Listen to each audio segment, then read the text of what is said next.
Welcome to the Ultimate Bloons TD6 strategy series, where I'm going to be showing you strategies for every single tower from the Dart Monkey to the Beast Handler and every single path in between. This will show you how to diversify your setup and get better, along with seeing some stats, tips and tricks, and all of the strategies for every single one of the towers. And although that the series is geared more towards Chimps mode, this will also show you a lot of tips and tricks that apply to the standard game and will allow you to win with a new style. So moving on to the last of the helis, we have the bottom path heli with the Commanche commander, the Commanche defense, and then the Moab shove to round it off. So let's get right into these guys. So starting off with the Moab shove, this is a Moab support. As the name entails, it shoves Moabs. Wow, very cool. The Commanche defense is a mid-game carry with Commanche commander pretty much being an upgrade and doing late game damage. So moving on to the stats, the Moab shove, it's a pretty cool tower. You don't really see it a lot.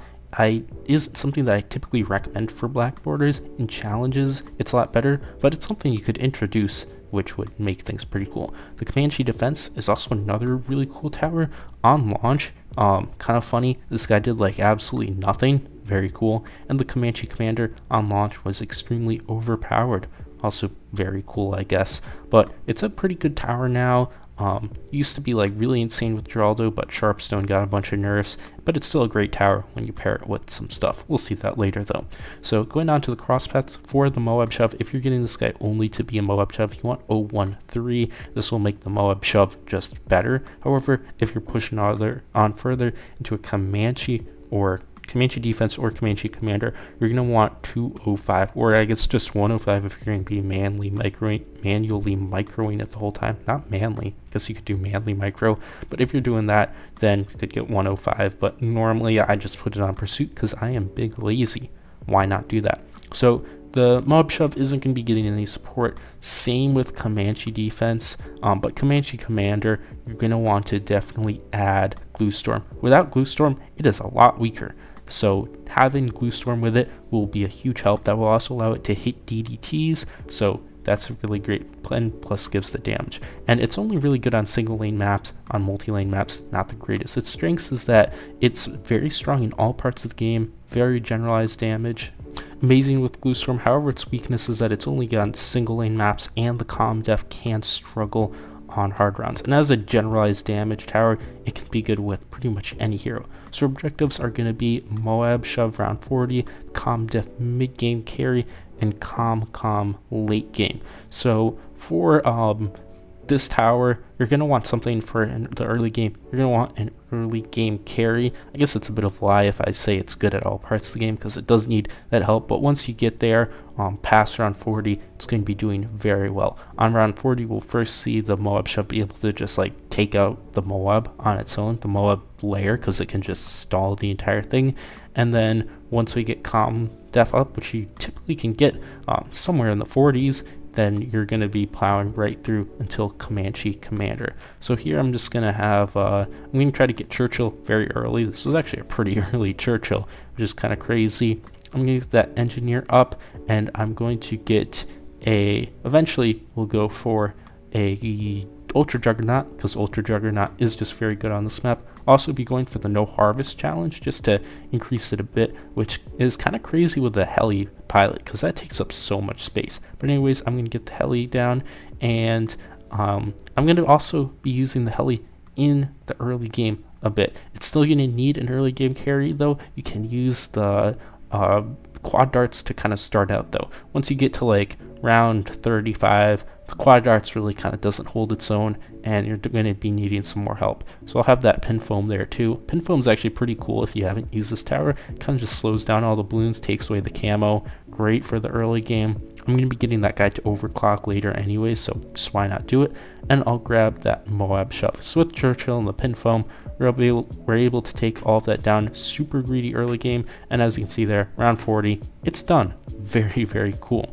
So if you just like didn't notice, this is pretty much like no waste in the early game, which is something that a lot of better players will do a lot. Instead of wasting a bunch of money on stuff that I don't really need in the later game anyways, I can use something like the pin foam to be able to take all of that down. That will allow me to go straight into, without wasting much money, into the Commanche defense, which will kind of cruise through the mid game.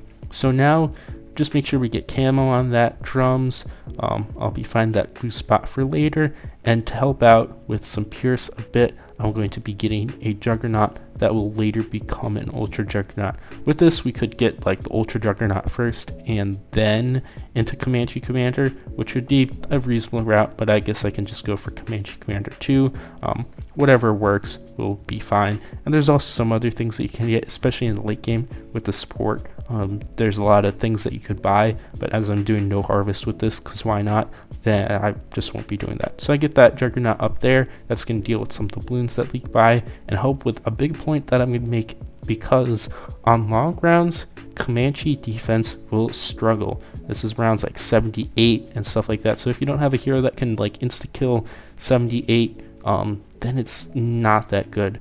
In most times, this is fine, but you just might need something or rely on your hero a little bit to take out some of these longer and like kind of out of the way waves, especially something like 63. If you activate all of your helis early, then you're not going to have anything for the late game. So like Juggernaut was kind of needed there, like actually very needed there on 68. And 78, it's even more of a mess.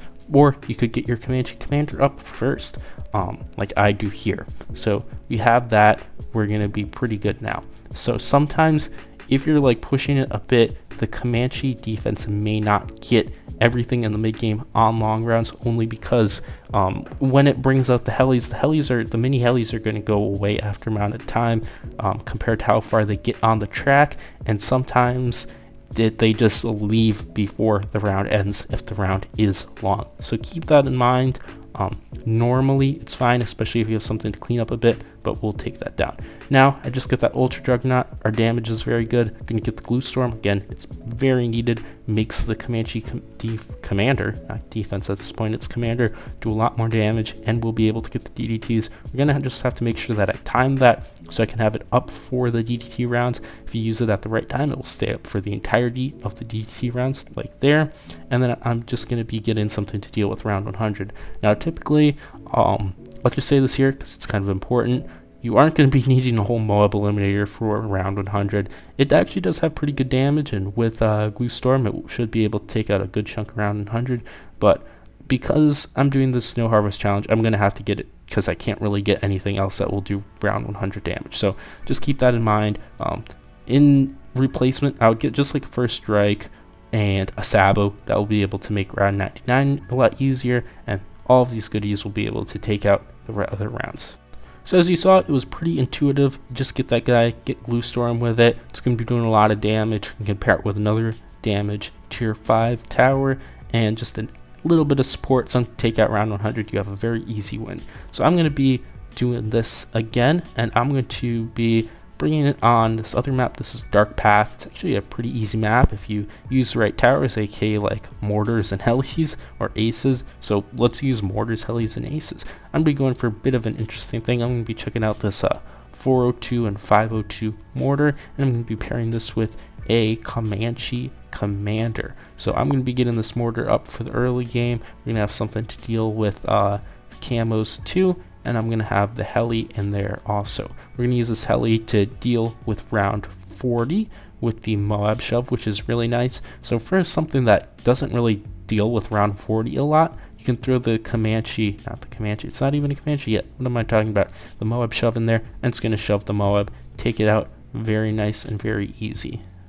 So you should be able to get something that will at least be able to deal with the balloons. The Moab Shove will be able to do something to the balloons, so it's not like it won't do anything. And then with that, you typically can be able to just get the Moab Shove. It might be a little bit expensive and a little out of the way, but if you're going to be going for, the Comanche Commander, definitely should just get it earlier. As you can see there, I forgot to get camo. Whoops. Well, I got the camo village up now. Had the money for it, just forgot to buy it in time before the camos come. Now with that, we're going to be doing very well. I'm going to be getting, I could either go for the big one first or the Comanche defense first. I'll just get the Comanche defense. Doesn't really matter a whole lot. I'm going to be getting the big one later anyways. That will be able to deal with the balloons, and if the Comanche defense just happens to time out all of the Comanches, the big one will be able to clean up whatever is left in there, especially take out all of those little balloons, as because the Moab shove doesn't leave, I'll still be able to shove the Moabs. So it's going to work out. We have good insurance. So just as a general rule of thumb, I never save up with only the Commanche defense. I'd always have something else to help out, and then with that you're still going to be able to get whatever tower you need. So you can use the Commanche defense as a mid-game only, and instead of getting Commanche commander after you do the save up, you can just get whatever tower. So like I could take this and then go straight into biggest one if I wanted, or just like another completely random tower, like something that doesn't really have any power in the mid-game at all, like a Moab domination per se, or like a stick what is that, Master Bomber. That would be kind of odd thing to go for Master Bomber here, but I guess you could do it. Why not? Anyways, this mid game is going to keep going, and we just have the great synergy. Nothing's going to get past here. When the mini Comanches come out, they're just going to be doing a lot of damage. They'll shred everything in the mid game, so no worries. Just as long as you have your camo, that should be fine. I should have outbuffed this big one during this time, because that does make it a lot stronger. Wonder why I didn't do that. I do that later though. Anyways, now I'm going to mention something that I talked about before. That's just only getting the Moab shove itself. It is something that you'll see in challenges. I don't really see it a lot in like black borders that are just a lone Moab shove. You can do it. It does fall off once after round 60 though. So it will be able to very easily deal with and slow down the Moabs up to round 60 with an insane amount. You really won't need like much Moab damage if you have this guy slowing down the Moabs, but after round 60 it doesn't really do much of anything. Another thing that you can do is you can also use it to stall out rounds, so like crazy stall tactics. It's a lot harder to do than just with like a main Moab. So with like a brick stalling, you might see a Moab shove and push things back, stall out for abilities, all that kind of stuff. You can stall it out on like DDT rounds, which I guess is the big thing. It's just that you can't have any infinite range towers, or towers just can't be shooting whatever is stalled. So that's another thing you can do, a bit more advanced strategy, but it is something worth mentioning. These videos are mostly like geared towards around intermediate to advanced level gameplay. When I say it's like an advanced strategy, it's like expert chimps kind of thing. But this is looking like at intermediate to advanced level maps. That's why you don't see any true expert maps in these videos. But anyways, we're playing it like extremely tough there, but it did save up 65k. That's my point. It will do a good save up on a fairly tricky map. So I'll get the Comanche commander. You could have gone into anything, and then while I'm at it, why not? I'll get the biggest one too. I'll buff that. I do have Striker Jones with me, so we're going to be getting a lot of synergy out of that. Get some support, like an overclock for the biggest one, and nothing's going to be able to get by. We'll just need something to deal with around 100. Here, I'm not actually going to get Glue Storm. You could get Glue Storm, that would help out the Comanche commander a lot more, and it'll give it synergy. But at this point, I'm just focusing more on the biggest one, so I guess I kind of skipped out on that. The biggest one's going to deal with all the DDTs, all the insides. It's a strong tower when you have Striker Jones. Pair it with Overclock, a Sabo, all of that, and you just need something to deal with 100. So for 100, I'm just going to get a few Moab Assassins.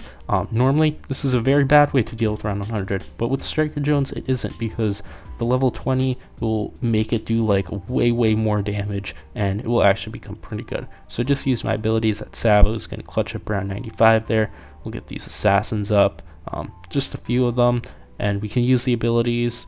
Then they'll reset, use the abilities again, use level 20, use the abilities with double damage then immediately after, and the Assassins will be doing double damage too. So it will take out, if you have Striker Jones, you'll be able to take out 100 pretty easily with that. As I show here, you can overclock this guy, and the bad goes down. So no problem, very cool. Thanks for watching. If you want to help out the channel, you can check out these new videos, like and subscribe for more content, support the channel by becoming a member, and joining the Discord to chat with the community. Bye!